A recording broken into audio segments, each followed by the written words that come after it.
procuro estimular o profissional para que ele vá, né, para trabalhar, mas que ele saiba que o trabalho é um meio, que, né, não é a finalidade, né, que ele tem pessoas que o amam, que o esperam muito, que ele precisa ser, né, ético e honesto, que nós vivemos num mundo, né, o nosso mundo é um mundo muito pequeno, nós nos conhecemos, e também, né, pela própria hombridade, pela própria dignidade humana. Então, valores humanos, sabe? Valores humanos.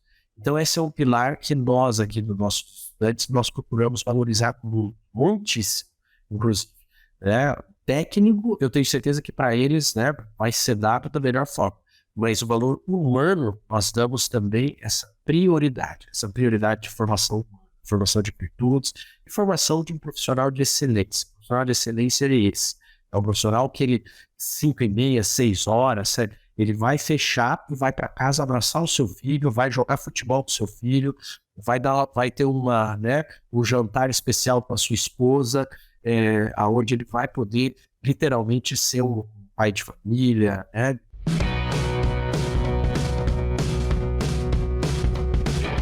Boa tarde, pessoal. Estamos aqui começando mais uma edição do nosso Suinocast.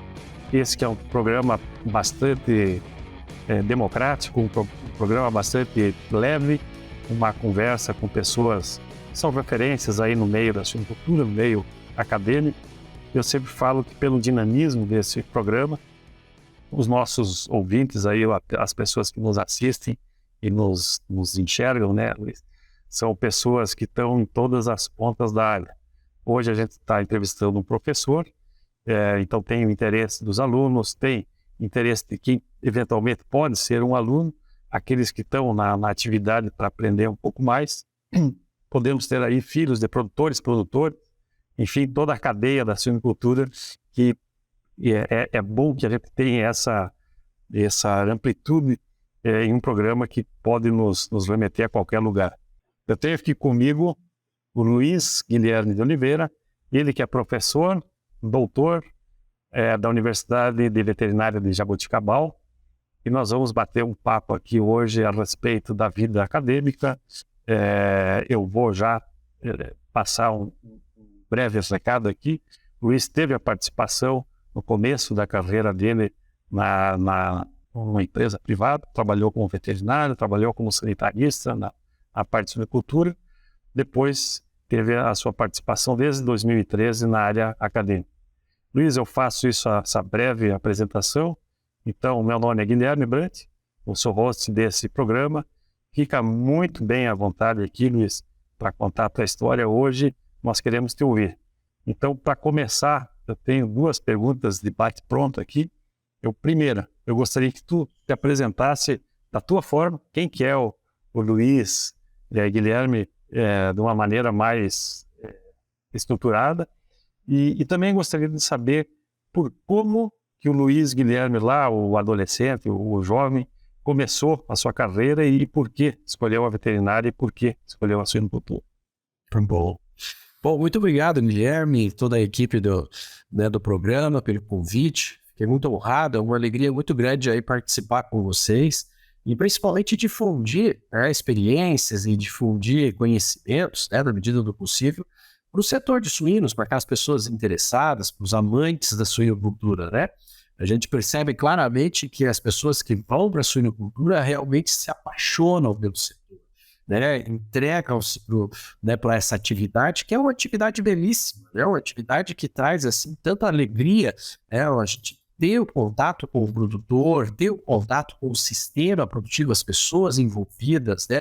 Os animais, ou seja, toda a cadeia de produção de suínos ela é apaixonante, né? Desde a sua da sua origem lá na granja até o abate, a distribuição, né? Toda a cadeia de produção. Bom, muito bem. Então, como você deve ter notado nessas palavras iniciais, eu realmente sou um entusiasta da suinocultura. Desde da época de adolescente, né, o agronegócio, a produção, né, a vida do campo sempre foi algo assim que vislumbrava. Eu ficava extremamente apaixonado e admirado pela produção animal. E durante a graduação na medicina veterinária, né, enfim, a gente decidiu fazer veterinária por isso, por essa paixão pelo agro. E durante a graduação me foi apresentado, né, as atividades de produção intensiva, como a suinocultura, a avicultura, a produção de bovinos de leite, né? Eu tive uma alegria muito grande de estudar no oeste do Paraná, em Palotina, na UFPR, onde nós temos um polo de produção muito importante, muito tecnológico. Então isso era assim, realmente entusiasmava olhar como esse tipo de produção é tecnológica, como eram controlados os índices produtivos, né, como as pessoas envolvidas na cadeia eram muito, elas tinham um nível de conhecimento muito alto. Então, tive oportunidades na época de fazer estágios em cooperativas, as cooperativas do Oeste do Paraná, também agroindústrias, e isso realmente foi só tornando mais robusta essa paixão pela atividade. E, bom, enfim, aí realmente na trajetória, né, como recém-formado, fui para a agroindústria, né, é um caminho muito interessante, recomendo aos estudantes que estão aí trilhando para essa área, que realmente é uma fase muito importante que a gente vá para o campo, né, ir para o campo, literalmente pôr a bota, né, todo mundo sai muito entusiasmado, né, para poder ir para o campo, e realmente o campo tem muito a nos ensinar. Um período dentro de uma agroindústria, dentro de uma cooperativa, né, tendo esse contato com produtores e com o sistema, nos enriquece muito. Eu complemento que essa escola ela é determinante para o profissional, ela é determinante. Então, assim, com muita sorte, né, Deus me colocou em Santa Catarina, que é o berço da suinocultura, né? Então, Santa Catarina, você vivencia de tudo. Você vivencia uma granja pequena, que, bom, na época tinha, né? Estou falando de 25 anos atrás, né? Uma granja pequena para uma granja grande, tecnológica.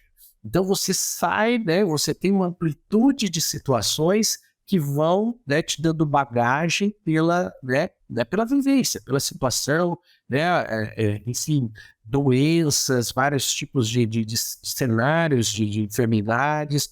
Então isso vai moldando, vai forjando, né? É uma forja do profissional. Então eu pude passar esse período, que foi extremamente importante. Depois um período também interessante, né? Eu sempre tive essa meta de partir para a área acadêmica, né? Para a área de pesquisa e desenvolvimento tecnológico.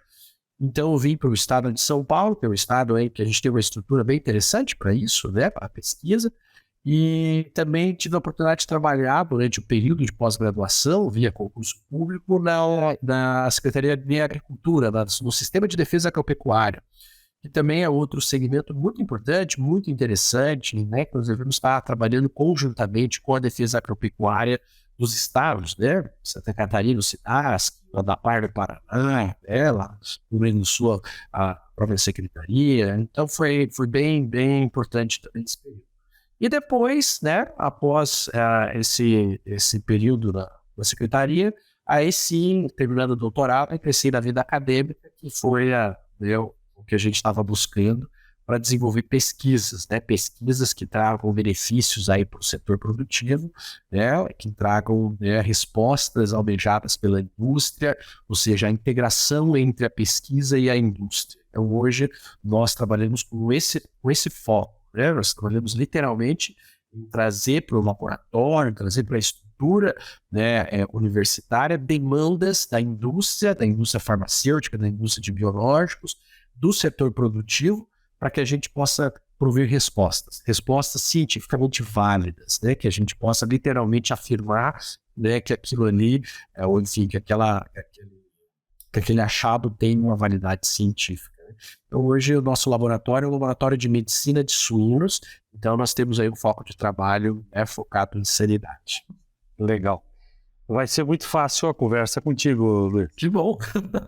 Tu começa com o teu discurso apaixonante, né, da cadeia, e uma feliz coincidência, meu primeiro estágio de suinocultura, né, em suinocultura, foi em Palotina. É só que legal. No comecinho lá dos anos 80. E pegando esse gancho, tu já colocou aluno, produtor, toda a parte de sanidade, que eu acho que essa é uma virtude bastante grande, né? De quem foi pro campo, de quem sujou o pé no tanque, né? Literalmente, quem estudou teve uma participação como sanitarista numa empresa que produz muito suíno, participou do sistema de defesa agropecuária estadual, que é uma relevância muito grande, e agora está difundindo os conhecimentos como professor. Só que já me deu um monte de perguntas. Eu vou fazer algumas perguntas e aí eu gostaria que tu associasse o teu trabalho, depois a gente fala um pouco mais da tua pesquisa aprofundada aí específica da academia, né? E eu gostaria de que tu aprofundasse um pouco essa tua vivência de veterinário de campo, a questão de sanitarista, o que tu já falou que desde o começo tu gostava da parte sanitária, doenças, né? E agora tu tem uma série de trabalhos aí publicados e orientados, enfim, essa cadeia, essa pirâmide aí se multiplicou muito, né? E que bom, em relação aos conhecimentos de sanidade. Então, para quem não tem conhecimento, às vezes nós, veterinários, e quem trabalha, às vezes, direto na área, não, tem o sanitarista, e as pessoas não entendem, né? Então, eu gostaria que só desse uma pequena pincelada do que é como se tornar um sanitarista num sistema produtivo direto, né? E como isso te ajudou a forjar o professor Luiz Guilherme. Claro. Bom, Guilherme, na verdade, quando você começa, né, a tua atuação profissional, literalmente você tem que ter esse aspecto de curiosidade e humildade extrema, né? Então são duas coisas são duas virtudes que são fundamentais para aquele profissional jovem, né? Então, curiosidade, literalmente, o hábito de você investigar, de você estudar, de você buscar informações, né? E a humildade de literalmente saber que nós precisamos de vários profissionais, de vários conhecimentos, né? Então, oportunidades de conversar com a equipe técnica, visitar a fábrica de ração, visitar o abatedouro, né? Ter um relacionamento muito próximo com os fornecedores de genética, ou os colegas que trazem, né, que são, né, enfim, representantes das empresas, porque toda essa interação, ela vai te trazendo informação e conhecimento. Ela vai construindo um profissional, porque o profissional, ele literalmente, né, na suinocultura, ele é muito amplo. Se nós formos pensar, poxa vida, né, suinocultura é algo muito amplo. E nós temos vários colegas trabalhando nas diferentes facetas. Então, oportunidades, por exemplo, um jovem profissional de participar de um evento, de um congresso, participar de um evento científico, ter oportunidades, por exemplo, de ir para o campo com outros colegas. Eu achava isso uma coisa fundamental. Quando eu estava no início da carreira, eu adorava acompanhar os colegas, porque os colegas que estavam há mais tempo já iam dando dica, não, porque eu fiz isso, eu fiz aquilo, que aqui, né, que essa situação e tal, porque as histórias depois elas vão se repetir, né? Vão se repetir. E é importante ter um tempo, né? Um tempo de extensionista, é importante ter um tempo, literalmente, né? Você tá lá na linha de frente, para depois, com uma experiência, né, um know-how um pouquinho maior, você passar para um segundo momento, que é o momento do sanitarista, né? Que é aquele momento de uma pessoa que vai pensar um pouco mais estratégico, né? De uma função um pouquinho mais estratégica dentro da indústria, da cooperativa. Para quê? Para você usar essa experiência, usar essa rede de network que você construiu para solucionar problemas. Porque o sanitarista é isso, é solucionar problemas. Nós temos que solucionar problemas e fazer prevenções, né? Quais são as nossas prevenções? E, evidentemente, isso passa por esses diferentes segmentos. E, evidentemente, passa pela fábrica de ração, passa pelo fornecedor de genética, passa pelo transportador, passa pelo granjeiro, pela sua equipe, né? Passa por N atores que o sanitarista tem que ter esse bom relacionamento, né? Então, o network, né, o bom relacionamento, ele vai sendo construído por essa experiência de humildade e curiosidade, sabe? São duas coisas que elas vão te impulsionar, né? Elas vão te impulsionar para que o profissional consiga ir almejando postos dentro dela, enfim, cargos, né? Responsabilidades, né? Porque cada cargo, na verdade, é uma carga, né? A gente tem que pensar, tem isso, né? O cargo é uma carga, né? Então, veja, quem está no corporativo, literalmente tem uma carga muito grande, né? É um poder decisório muito grande, né? Tem toda uma, né, uma responsabilidade de um efeito em cadeia muito grande. Para ele, essa carga, ela literalmente ela tem que ser construída ao longo de um período, né, de um tempo. Então, eu acho que durante essa fase inicial, é muito importante isso, sabe? Ter literalmente curiosidade, vai, né? Não aceitar muito as coisas prontas, né? Tipo, não, faz isso, resolve, sem pensar, né? Nós somos cabeças pensantes, nós temos que pensar, né? Mas por que isso, né? Da onde veio isso? Estudar, né? Estudar a vida toda, estudar aspectos diferentes, administrativos, né? Isso eu acho que constrói quem quer chegar, né, em posições importantes. Muito bom. O resuminho aqui básico. E um recado, né? Um recado para quem é teu aluno e para quem é aluno de veterinário, ou seja, qualquer outra área. Palavras que tu comentasse aqui, né? A questão de buscar, estudar, humildade, os focos, né? Eu vi no teu currículo o velho curso de necrópsia, coleta de material e envio de material na Embrapa, né? Então, essa fome de fazer esse tipo de curso, fazer as necrópsias na campo, também acompanhar as pessoas. E tu fez um comentário importante também, né? A questão de toda essa cadeia, né? Seja a genética, a fabricação, transporte, a instalação e o produtor, e o resultado, o resultado de grandes empresas, de grandes, seja cooperativa, agroindústria ou produtor independente, que tem as suas grandes granjas, ele está na mão é difundido, né? As várias granjas que fazem esse resultado. Então, às vezes, a importância de ver, pô, tem alguma coisa diferente nessa granja, vamos dar uma coletada diferente no material, ou vamos abrir os animais, fazer necrópsia, né? Então aqui eu acho que já vale um recadão aí para aulas de necrópsia, aulas de epidemiologia, e a importância que isso tem e aonde que isso chega, né? Eu acho que o propósito aí de associar a sanidade ao resultado mesmo. Muito legal. Bom, eu gostaria agora que tu ficasse livre para falar do que tu tem feito da tua atividade principal, né? Mais voltada aí à questão dos impactos respiratórios, dos impactos tanto financeiros como de desempenho, né? E eu já te largo picando aqui uma pergunta para aquecimento, né? E vou botar um pouco de história aqui, Luiz, né?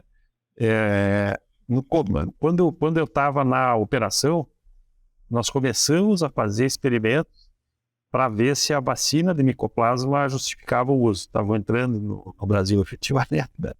Então, pô, que bom que a coisa evoluiu tanto e hoje a gente fala de tecnologias muito, muito robustas, né, em relação a vacinas e vacinações.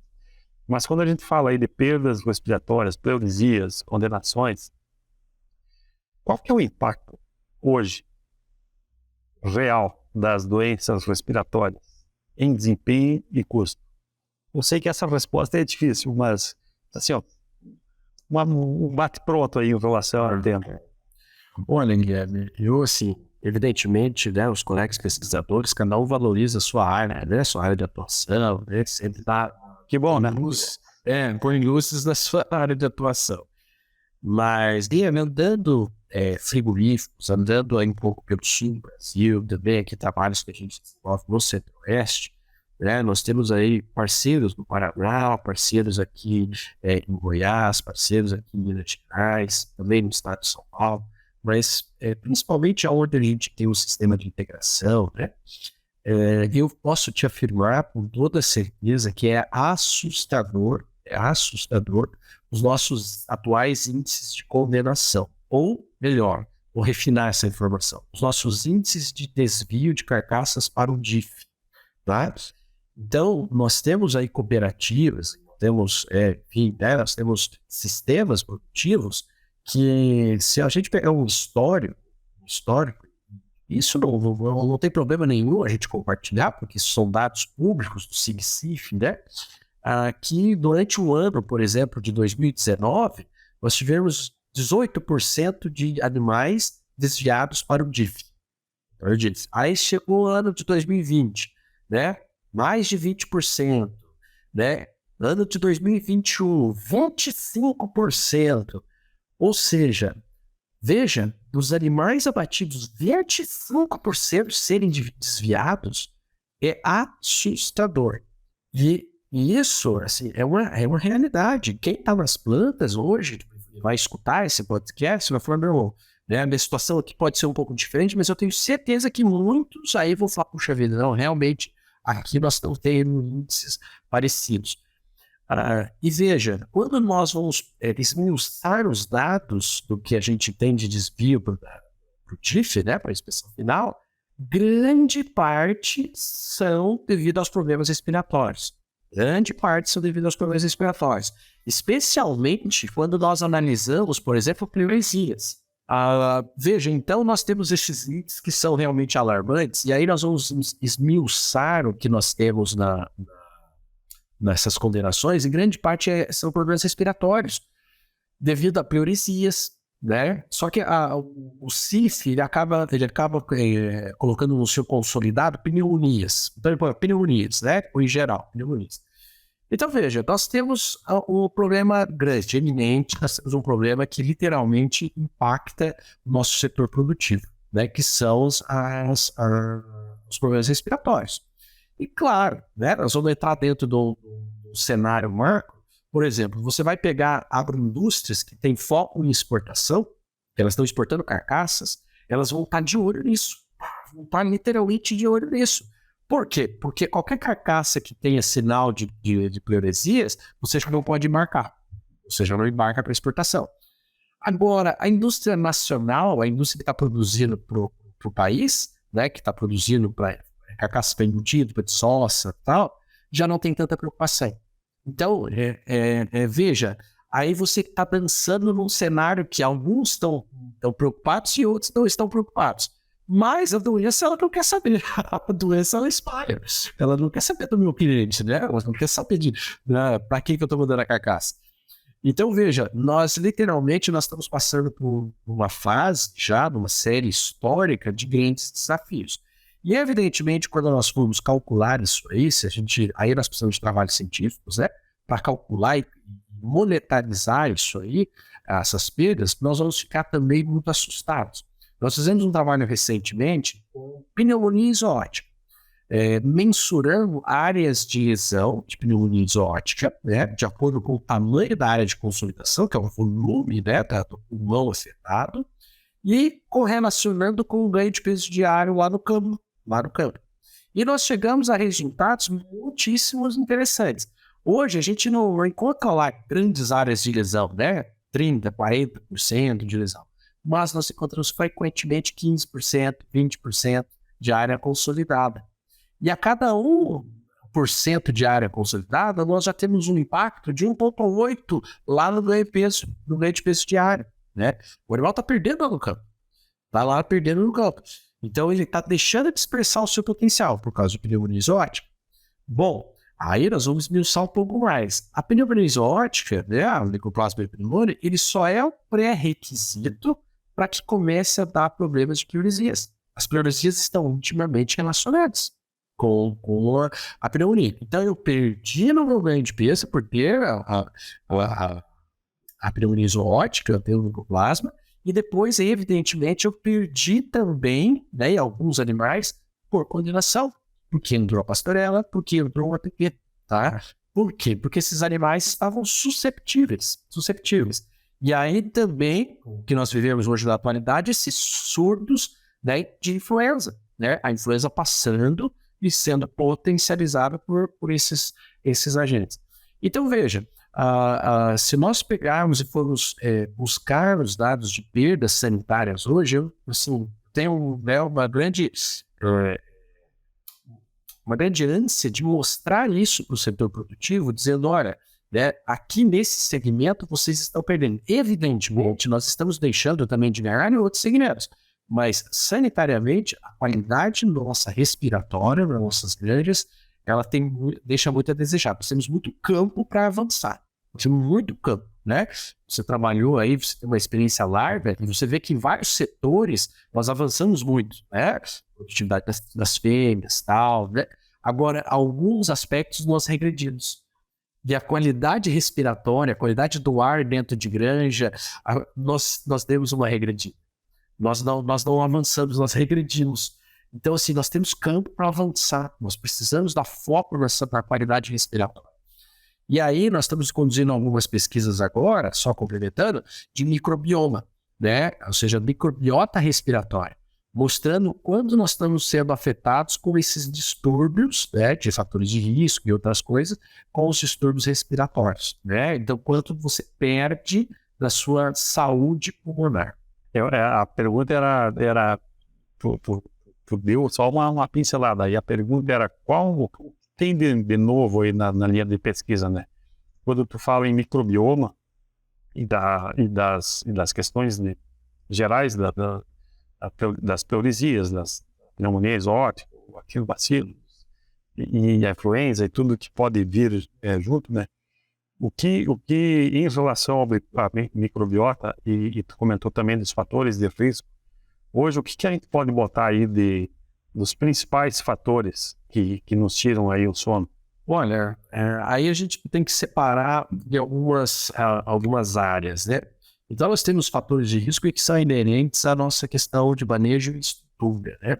Então, esse ainda nós temos algumas coisas para ir melhorando, né? Então, veja, nós temos os ambientes que são inadequados para os nossos animais, principalmente pensando em concentração de gases, poeira, né?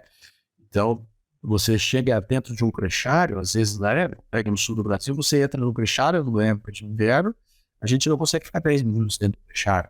Concentração de amônia, gás sulfídrico, né? Você vê que ele é um ambiente carregado, você não tem renovação de ar, né? Você não tem uma renovação, um ambiente adequado para disponibilizar o ar de qualidade para esses animais. Então, você pega um animal que recebeu lá o seu micoplasma da mãe, por exemplo, né? Infectou lá no desmame, e ele já está com o micoplasma no crenchário, e o micoplasma vai encontrar condições ideais para que ele cresça, né? Então, você tem citostase, você tem gases tóxicos fazendo, né, um dano nessa mucosa, nesse aparato mucociliar, nessa proteção mucociliar. Por quê? Por fatores, né, ambientais. Depois, nós temos a pressão de infecção, né? A pressão de infecção de alguns patógenos, né? Alguns patógenos, como, né, que são patógenos que a gente pode dizer, patógenos que participam da microbiota ambiental, como Pasteurella e tal, eles vão ser potencializados por outras infecções, como o próprio micoplasma. Mas tem outros que são patógenos que entram e fazem um estrago e vão embora, que é a influenza, né? Então, medidas de biosseguridade, né, que estão sendo falhas, às vezes, também, às vezes até programas de prevenção mesmo para a influenza, né, específico para a influenza, são extremamente importantes, porque a influenza ela veio e ela vai e passa como um grande desafio para a granja. Desafios respiratórios, né, a gente tem essa questão da pressão de infecção, né, relacionada à granja, que é onde os desafios são desafios de manejo, né? Então são os desafios que nós encontramos corriqueiramente nas granjas, né? Ou seja, concentração de gases, poeira, o quanto isso irrita, o quanto isso atrapalha o sistema de depuração mucociliar, por exemplo, né? A defesa, né, do sistema, do trato respiratório dos suínos. Então, a qualidade do ar é algo que nós precisamos dar uma atenção dentro das nossas granjas. Né? Nós intensificamos, as nossas granjas ficaram mais lotadas, as nossas granjas estão com adensamento maior, nós temos grandes empreendimentos, ou seja, barracões muito grandes, aonde a qualidade do ar pode ser muito desfavorável para o suíno. Então, isso abre portas, evidentemente, para um animal que tenha contato com o patógeno lá no desmame, mas eles recebem esse patógeno da mãe, e ele vai ter esse período todo para se desenvolver com o fator de risco ajudando ele, né? Ou seja, ajudando ele a se desenvolver. Então, depois, pensando também conjuntamente, os próprios patógenos associados às infecções respiratórias. Então, veja, né? A gente tem lá micoplasma abrindo portas para a Pasteurella. Pasteurella, né, o patógeno que faz parte da microbiota, né, colônica, a gente tem, né, Pasteurella. Nós temos, por exemplo, também patógenos que até algum tempo atrás, né, nós fizemos pesquisa no ano 2016 e 2017, onde a prevalência do Actinobacillus pneumoniae, né, do APP, ela era baixa, né? Hoje o cenário mudou, né? O cenário mudou. Nós estamos tendo muita, né, ocorrência aí do APP, do Actinobacillus pneumoniae. Então a pneumonia, que naquela época, 5 anos atrás, 6 anos atrás, parecia ser um problema mais da Europa, né? A Europa sempre teve problema com o APP, né? França, Espanha, né? Parecia ser um problema mais europeu e não tanto nosso. Hoje realmente é um problema nosso. Estamos aí enfrentando o APP e o espalhamento do APP, espalhamentos de sorotipos agressivos, né? De sorotipos mais patogênicos de APP. Né? Aí muitos pessoas, mas como está acontecendo, né? Enfim, tem várias coisas para se esclarecer, mas que estava ocorrendo está. Sem falar da influenza, né? A influenza é um fato epidêmico, né? A influenza literalmente tem desafiado os nossos plantéis, tem desafiado o nosso sistema produtivo e a influenza potencializa ainda mais esses desafios respiratórios. Então veja, né, essa somatória de coisas, nós temos um campo muito grande para se trabalhar, né? Um campo para se melhorar coisas básicas, para poder, né, pensar no uso racional de antimicrobianos, para pensar que nós temos que estamos deixando de ganhar o desempenho dos animais, porque esses animais estão chegando lá com uma qualidade respiratória deficiente e eles deixam de expressar o melhor do seu potencial. Então, tudo isso faz parte de um cenário que nós estamos pesquisando aqui, nós estamos tentando trazer respostas para o produtor, respostas para o sistema, para a indústria, sabe? Essa é a nossa função da universidade.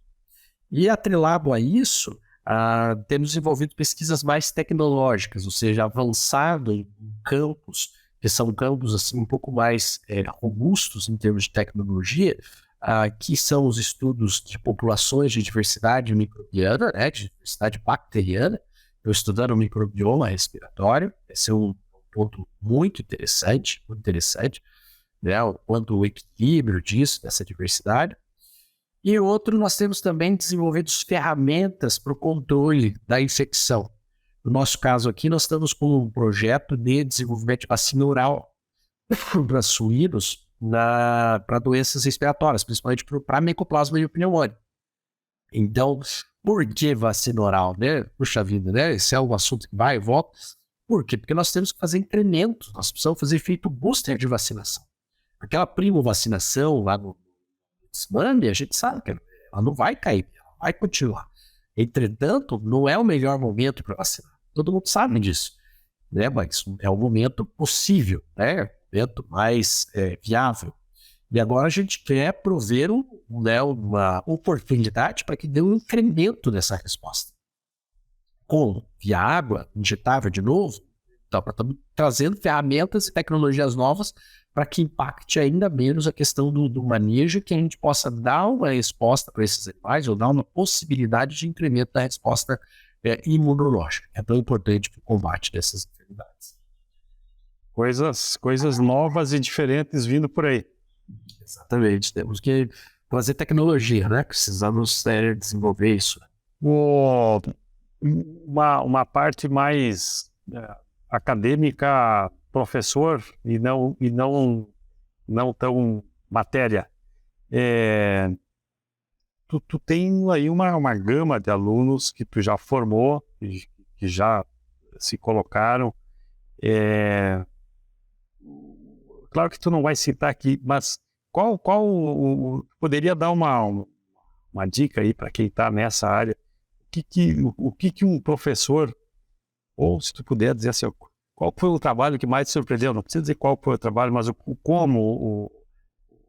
sempre quando eu falo com os professores, eles dizem que o professor lembra do bom aluno e do que é muito bom, do que é muito ruim, né? Da média é difícil os professores lembrarem pelo tanto que passa, né? Mas até para o pessoal, é isso que está sendo levado em conta, né? em relação ao trabalho. Porque muitas vezes, e tu está trabalhando com experimentação, muitas vezes a conclusão é não, né? Às vezes as conclusões são negativas, a hipótese ela é frustrada, né? Mas isso não desmerece o trabalho e nem muito menos o acadêmico. Então, na visão do professor, uma dica aí para aluno. Olha, o aluno, ele tem que ter a consciência, a responsabilidade que ele é um profissional, né? Ele tá, né? O fato de ser estudante do ensino superior, ele já está com uma atuação profissional. Então, ele tem que ser muito sério, né? E muito responsável naquilo que ele está fazendo, né? O pré-requisito, evidentemente, é ter a disposição para estudar e aprender, correr atrás, e levar a sua atividade, né, com responsabilidade.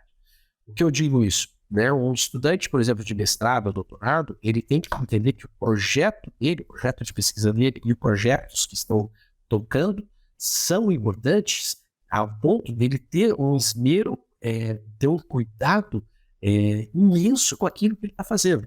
Então, por exemplo, uma amostra que ele vai coletar, ele tem que coletar essa amostra da melhor forma possível, armazenar essa amostra da melhor forma possível, identificar essa amostra. Por quê? Porque ali é o trabalho dele. O trabalho dele, ele tem que trabalhar com a responsabilidade que aquilo ali custou muito, que aquilo ali custou a vida de um animal, que aquilo ali custou dinheiro público ou privado, né? Alguém está investindo, alguém está pagando a conta, para que ele dê um resultado interessante, sabe? E aquela premissa, né? O aluno, ele, né, profissional, ele tem que estar sempre estudando, né? Então, o fato de estudar, de ler, de atualizar, ele, enfim, é um pré-requisito básico. E foi engraçado você falando, né? A gente lembra dos melhores e lembra dos piores. E realmente chama muita atenção. Então, vamos pensar sempre nos melhores, né? Vamos pensar naquele quartil dos melhores, né? Então, o que um bom aluno se destaca? Não tem conhecimento dele, tá? Não é o conhecimento de já que não, eu sei tudo de influenza, eu sei, né, tal, de reprodução. Não. Mas o que ele se destaca é pela capacidade dele de organização do trabalho, né? Não é só a capacidade de trabalho, de sair correndo que nem doido trabalhando, mas não, de organizar bem e executar bem o seu trabalho no horário que é para ele trabalhar intensamente, trabalhar bem, sabe? Isso aí se destaca, porque você vê o resultado lá na frente, você vê uma boa publicação, você vê um bom relatório, você vê uma defesa brilhante, você vê que o indivíduo pensou nas várias variáveis, você vê que o indivíduo pegou experiência. Então, você percebe que o resultado daquela pessoa organizada, né, que trabalha com intensidade e organização, ela é diferenciada. Legal, boa dica.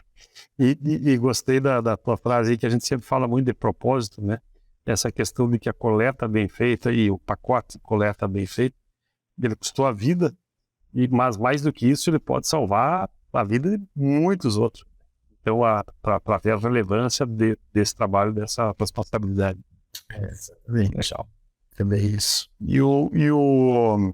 Uma pergunta agora mais leve aí, que a gente está mais vendo se encaminhando, uma parte mais de encerramento. O que te tira o sono como professor ou como cadeia de suinocultura, que tu já viveu vários cenários, né? E tu vê hoje... acredito que tu vê teus alunos sendo sanitaristas, tu vê ex-colegas que foram sanitaristas, está numa posição diferente aí. O que te tira o sono em relação à nossa suinocultura? Bom, a suinocultura em si, pensando no segmento, o que deixa a gente muito aflito é ver essas idas e vindas de crises da suinocultura, né? Porque, evidentemente, eu não crio suínos, mas eu participo do setor. Então, a gente compartilha com os produtores, especialmente os produtores e também a indústria, dessas crises, né? Então, essas crises, esse descontrole, né?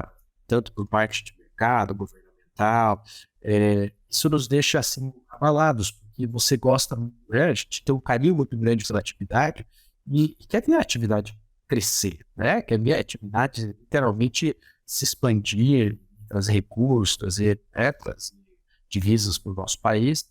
Então, essas indas e vindas, quando a gente vai numa reunião, quando a gente vai, às vezes, numa granja, e você vê que, né, que realmente está ali, né, as pessoas estão, né, numa situação muito difícil, né, econômica e tal, isso deixa a gente abalar.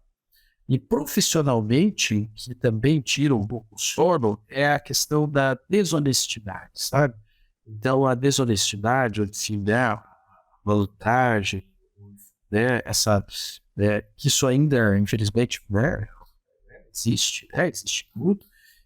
Isso é uma premissa que eu trabalho aqui muitíssimo com os alunos, que é a ética, sabe? A ética profissional. Então, a gente procura desenvolver o lado humano do profissional, sabe? Então, o lado técnico é um pilar, importante, mas outro pilar muito importante para nós é o lado humano.